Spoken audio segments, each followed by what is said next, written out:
Alors maintenant, positivement, donc après cette critique négative de cette figure religieuse qui a pris beaucoup d'importance dans la tradition chrétienne, on passe à la description positive de ce que pourrait être cette figure de l'Église à partir du sacerdoce commun et du baptême, pour comprendre que, comme je vous l'ai expliqué, c'est bien le point névralgique d'une refondation de l'Église. Parce que c'est ce sacerdoce commun, finalement, comme fruit du don de l'Esprit Saint, qui correspond à ce changement historique dont je vous parlais en début d'exposé, à ce basculement dans l'histoire des spiritualités et des religions. Et donc, ce qu'il faut garder bien à l'esprit, c'est que tout ministère, et malheureusement il n'en existe plus assez, doit être subordonné à ce sacerdoce commun. Alors si on essaie de comprendre un peu le contenu de ce sacerdoce commun que nous sommes appelés à redécouvrir, eh bien, on peut citer certainement les caractéristiques suivantes. J'en prendrai que deux, qui résument, me semble-t-il, dans la pensée de Joseph Moins, ce qu'il entend nous partager. Ce sacerdoce commun, et donc cette existence baptismale, est tout à fait étrangère, vous l'aurez compris, à ce qu'on pourrait appeler, non pas l'esprit du christianisme, mais l'esprit de religion. Il est dépourvu de rites et de pouvoirs sacrés. Pour la même raison, il est inapte à faire surgir des médiateurs attitrés, comme c'était le cas dans l'Ancienne Alliance. Et s'il ouvre sur un culte déterminé, ce qui n'est pas impossible, on peut exercer un culte au nom de ce sacerdoce commun, le problème n'est pas là, mais ce sera un témoignage d'ordre collectif, lié strictement à la mission d'annonce de l'Évangile, qui ne requièrera certainement pas l'intervention d'un expert consacré à cette tâche. Et ce sens, on le retrouve précisément, et c'est le deuxième point que je veux souligner, dans la conception originelle de ce qu'était l'Eucharistie, qui, comme vous le savez sans doute, se prenait, pendant assez longtemps d'ailleurs, autour d'une table, dans les maisons, de façon tout à fait domestique. Et même lorsqu'il y a eu un président de communauté, lorsque l'Eucharistie, déjà dans le IIe siècle, a commencé à se faire en dehors des maisons dans un lieu de prière, il n'y avait pas ce caractère sacré reconnu au président de l'Assemblée. Et donc l'Eucharistie, elle est située précisément au cœur de ce sacerdoce commun du Nouveau Testament, lui-même au centre d'une définition du christianisme comme humanisme de l'Évangile, et c'est pourquoi Joseph Moins en fait non pas un droit, mais un devoir. Quand je parlais tantôt de l'Eucharistie sur ces sommets de la vie de l'Église, il faut sauver l'Eucharistie. Mais lorsqu'on la relie non pas à la figure du sacerdoce ministériel, mais à celle du sacerdoce commun, eh bien l'Eucharistie devient le bien commun de tous les chrétiens, et donc chaque chrétien peut célébrer l'Eucharistie. Maintenant, pas sous les modalités auxquelles recourt le prêtre. Et j'y viendrai après, mais Joseph Moins prévient de ce danger-là. Il ne s'agit pas de refaire de la religion, ou d'imiter le prêtre, ou de revendiquer un pouvoir, mais de célébrer le repas du Seigneur avec tout le sens que Jésus lui avait donné. Donc il s'agit d'un devoir, non pas d'un droit, de célébrer le baptême au nom, de célébrer l'Eucharistie au nom de notre baptême. Et c'est pour ça que Joseph Moins entrevoit comme une phase de transition qui pourrait consister à reconnaître à des communautés de chrétiens, mais par définition presque inexistante actuellement malheureusement, ce droit, ce devoir de célébrer l'Eucharistie à titre domestique au nom de leur baptême, afin de puiser dans ce repas du Seigneur les énergies spirituelles pour participer à la mission d'annonce de l'Évangile.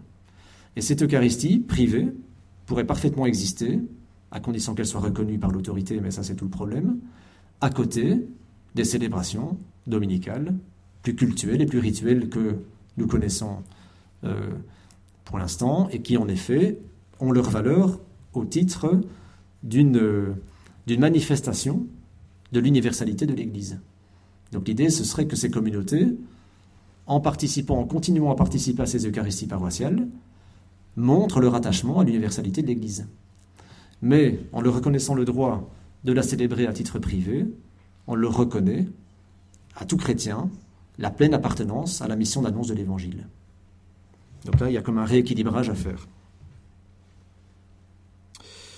Alors il faut évidemment faire coïncider ou harmoniser tout cela avec donc cet esprit de liberté, si vous voulez, avec ce qu'on appelle la constitution hiérarchique de l'Église. Et donc, je l'ai dit tout à l'heure, je pense, Moin n'est pas du tout pour l'effacement d'une autorité ou d'un pouvoir dans l'Église, mais il veut simplement réaligner l'exercice de cette autorité sur l'existence et la valeur que l'on devrait reconnaître en priorité à ce sacerdoce commun. Et donc, parmi les réformes prioritaires que Joseph Moin entrevoit pour l'Église, il y en aurait deux, qui lui permettent par la même occasion de rappeler ce qu'était un apôtre aux origines. Joseph Moin nous rappelle deux choses. Il nous dit qu'au départ, un apôtre n'était pas un chef de communauté. Or, aujourd'hui, on sait bien que l'Église envoie par le haut un prêtre pour être chef de communauté. Au départ, un apôtre était un collaborateur, ou un presbytre était un collaborateur de l'évêque, et avait un autre rôle que celui qu'il a aujourd'hui. Son rôle, c'était, du presbytre qui assistait l'évêque, c'était de garantir l'unité de la foi et d'aider les communautés dans leur mission. Donc ce n'était pas un chef de communauté envoyé par un pouvoir central, si vous voulez. Ça, c'est la première chose. Donc le presbytre exerçait sa fonction à distance des communautés, ce qui préservait l'autonomie des communautés. Ce qui permettrait donc au prêtre, si on retrouvait ce sens originel, authentique du presbytre, de retrouver sa posture originelle de collaborateur donc de l'évêque et de lui reconnaître son caractère itinérant. Alors que la religion, lorsqu'elle se structure, a tendance à sédentariser. Quand l'Église centrale envoie un prêtre comme chef de communauté, c'est pour le sédentariser dans un lieu bien précis. Alors le presbytre des origines, il était itinérant et il soutenait la vie de foi des communautés. Ça, c'est le premier point. Le deuxième, mais vous le connaissez, l'apôtre n'était pas un homme du sacré. Et s'il doit quand même exercer un ministère cultuel, ce sera toujours dans le respect du sacerdoce commun et des ministères que ce sacerdoce peut lui-même générer et engendrer au profit de tous les chrétiens. Et donc Joseph Moin nous prévient aussi que le laïc, de son côté, ne cherchera pas à imiter le prêtre, car cela reviendrait donc à demeurer dans cette logique de religion et de pouvoir. Il ne s'agit pas de restaurer un clergé laïque, nous dit Joseph Moin, et il commande même aux laïcs de ne pas singer les prêtres. Là, je reprends ces mots. Sinon, on passerait à côté de l'enjeu. Non seulement les prêtres diraient, vous voyez, les laïcs cherchent un pouvoir, ils confirmeraient par là même qu'eux-mêmes veulent se réserver un pouvoir, mais en même temps, il y aurait une erreur des deux côtés. Alors que le tout, c'est d'opérer un décalage par rapport à l'esprit de religion pour retrouver l'esprit du christianisme. Et donc, ce que Joseph Moin cherche au total, c'est à rétablir un équilibre entre, d'un côté, une autorité ecclésiastique dont il ne nie pas du tout la légitimité, mais qui l'appelle à renoncer à son monopole dans l'annonce de l'Évangile, et de l'autre côté, un peuple chrétien, qui est appelé à respecter cette autorité dans sa mission reçue du Christ, de vigilance et d'unité de la foi. Donc le vrai rôle de l'autorité ecclésiastique, c'est pas de diriger des communautés partout dans des lieux géographiques précis, c'est d'assurer l'unité de la vie de l'Église et de la foi des communautés.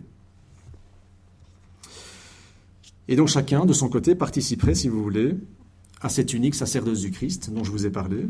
L'autorité, pour faire bref, a pour mission de rassembler l'Église par le haut, ça c'est vrai que c'est sa tâche, tandis que les communautés chrétiennes, appelées à se développer, mais malheureusement elles n'existent pas assez, ont ce rôle, en participant à la mission d'annonce de l'Évangile, de disséminer la parole de Dieu dans le monde. J'utilise ce mot de dissémination parce qu'il revient plusieurs fois dans la pensée de Joseph Moin. Il est absolument capital pour comprendre sa pensée.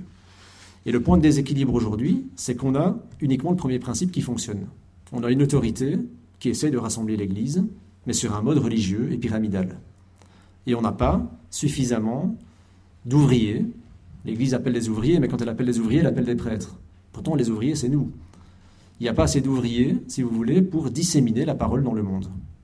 Si on arrive à rétablir un équilibre entre rassemblement et dissémination, alors on sera beaucoup plus proche de l'esprit du christianisme. Donc ce sont les orientations générales que nous donne Joseph Moin à ce sujet. Alors, ce vocabulaire de la dissémination, il est important, et je m'y attache encore un tout petit peu, parce qu'il permet notamment de faire la critique, et Joseph Moin le fait, et vous les connaissez bien en France, de ces réformes interparoissiales que nous connaissons. Qu'est-ce qu'on fait dans ces réformes-là ? On garde en priorité le paradigme religieux, puisque tout s'organise autour du culte, et on privilégie une force centripète. Donc on est appelés, nous les chrétiens, à nous rassembler là où il y a encore un prêtre, pour assurer un culte, c'est-à-dire les besoins internes de l'Église. Or, dans la logique de diffusion de l'Esprit Saint et de dissémination de la parole de Dieu, il faut prendre la logique inverse, et il faut au contraire qu'il y ait un maximum de communautés locales pour répandre la parole de Dieu dans le monde. On est bien d'accord. Et donc ce principe de dissémination, vous voyez, il est super important, parce qu'il permet de comprendre que ces restructurations interparoissiales qu'on fait depuis 15-20 ans, et en Belgique c'est la même chose, prennent le contresens, le contre-pied complet de cet esprit du christianisme. Et on voit bien que de toute façon, ces réformes-là arrivent déjà aujourd'hui, à leur terme, et sont à bout de souffle, finalement.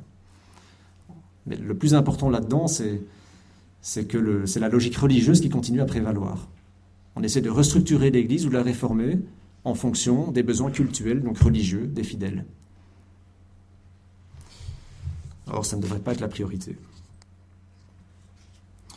Mais donc Joseph Moin cherche, si vous voulez, à établir un principe de réconciliation au niveau de la façon dont la communication et l'autorité s'exercent dans l'Église. La croix du Christ s'interpose conjointement à la loi de l'Esprit pour limiter le pouvoir des uns, ça c'est l'autorité ecclésiastique, et l'autonomie des autres, ce seraient les communautés qui voudraient vivre totalement en dehors de l'Église et en dehors de toute référence à une autorité, et enjoindre de chaque côté le respect de l'altérité de l'autre. Donc on ne peut pas suspecter Joseph Moin de vouloir renverser l'autorité purement et simplement. Je conclus. On sent bien, si vous voulez, que dans toutes ces questions, il y a une tension que nous vivons aujourd'hui entre deux modèles. Un qui est appelé, ou qui est peut-être appelé à disparaître. Joseph Moin est prudent, mais c'est le modèle paroissial. Et un modèle communautaire appelé à naître, au nom du sacerdoce commun des fidèles et de notre baptême. Mais Joseph Moin ne veut absolument pas jouer un modèle contre l'autre. Il le dit très clairement. Il insiste au contraire sur le nécessaire accord qui doit exister entre les chrétiens et l'autorité de l'Église par rapport à ces restructurations à entreprendre. Et pourquoi ? Et là, il nous livre à nouveau une des clés, une des perles de sa théologie, parce que pour lui, la tradition de l'Église, avant d'être des définitions dogmatiques ou de la doctrine, c'est précisément ce dialogue entre les chrétiens. La tradition de l'Église, c'est un entretien, un dialogue entre chrétiens qui constitue la pensée et la vie de l'Église. Et si on n'a pas ce dialogue, eh bien la tradition s'arrête. Et l'annonce de la foi est compromise. Et Joseph Moin en fait même un impératif du point de vue de la pérennité de l'Église. Ce dialogue et l'établissement de ce dialogue, nous dit-il, interprétatif de la tradition. Tous les mots ont leur importance parce que ça signifie que Joseph Moin appelle à un débat dans l'Église, un débat qui n'existe pas, notamment du côté catholique. Entre le pouvoir religieux et les communautés de fidèles me paraît être la condition nécessaire à la survie de l'Église dans les sociétés démocratiques modernes. Alors ce n'est pas pour faire moderne et démocratique qu'on doit le faire, mais si les sociétés sont devenues démocratiques en Occident, c'est à cause de cet esprit du christianisme. Et donc si on a un point de rupture aujourd'hui entre l'Église et la société, c'est profondément à cause de cela. C'est que le véritable esprit du christianisme, malgré le passé religieux de l'Église, a réussi à se faufiler, à se trouver un chemin, à faire naître des sociétés libres et démocratiques. Et ces sociétés libres et démocratiques, lorsqu'elles observent l'Église, constatent qu'elle continue à fonctionner, paradoxalement, selon ce principe sur lequel je me suis attardé tout à l'heure, de l'exercice du pouvoir avec domination, pour le coup. Et donc cette dichotomie du clerc et du laïc paraît forcément complètement anachronique à l'homme démocratique de la modernité, du point de vue de cette liberté qu'il a acquise au nom de l'Évangile, même s'il l'a oublié. Vous voyez un petit peu le tableau dans lequel on est, et le nœud qu'il faut dénouer pour réouvrir cet avenir à l'Église. Alors par rapport à cet enjeu, Joseph Moin ne se fait pas trop d'illusions, car il constate que la hiérarchie, mais ça vous le constatez aussi, n'a pas trop envie de bouger sur ce terrain-là, mais aussi que les laïcs, après plusieurs siècles de religion et de passivité, ne sont pas suffisamment préparés à prendre leur baptême à bras-le-corps. Et donc à prendre des initiatives que le baptême les autorise de prendre et dont on n'a pas conscience, parce qu'on a pris l'habitude d'attendre l'assentiment de l'autorité.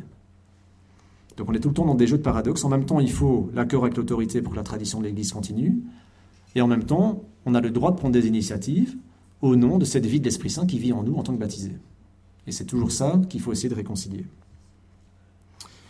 Joseph Moy nous dit ceci: « Il est vain de penser que l'Église puisse changer ses structures, car il lui faudrait se déjuger sur trop de points capitaux à ses yeux. Tout ce qu'on peut espérer, c'est que lorsqu'elle sera à bout de ressources, l'Esprit Saint lui fera voir qu'elle détient dans l'Évangile toute possibilité pour s'innover sans avoir à se renier.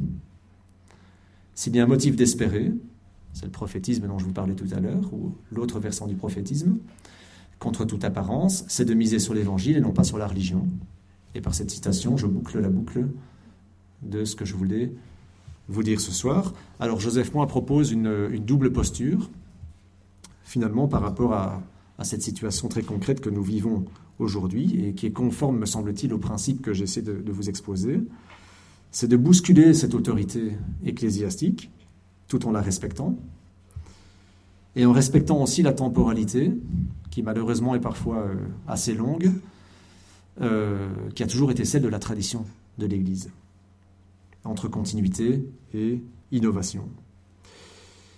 Et cette attitude peut se résumer dans un principe un peu paradoxal, qui est peut-être un peu difficile à mettre en œuvre, qui est un appel à tous les baptisés, que Joseph Moy lance, à se retirer, je crois, d'un certain fonctionnement de cette autorité actuellement, mais sans rompre avec elle.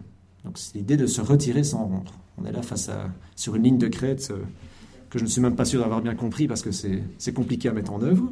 Et donc forcément, ça m'avait fait penser à cette maxime de la conférence des baptisés, ni partir ni se taire. Sauf qu'à mon avis, ça va un petit peu plus loin quand même. Il dit se retirer. De l'autre côté, on a ni partir. Donc on part ou on part pas. Bon, on part quand même un petit peu. Donc ça va un peu plus loin, je pense, que la maxime de la conférence. Mais je pense que c'est cet espace qu'il faut oser prendre au nom de notre baptême pour que l'Esprit Saint puisse agir et, avec nous, dessiner les contours de cette Église que nous espérons tous. Je vous remercie pour votre attention et je termine sur cette petite citation de Joseph Moy. Il s'agit de porter la liberté de la foi d'une si grande légèreté que nous sommes effrayés de ne pas en sentir le poids. Merci.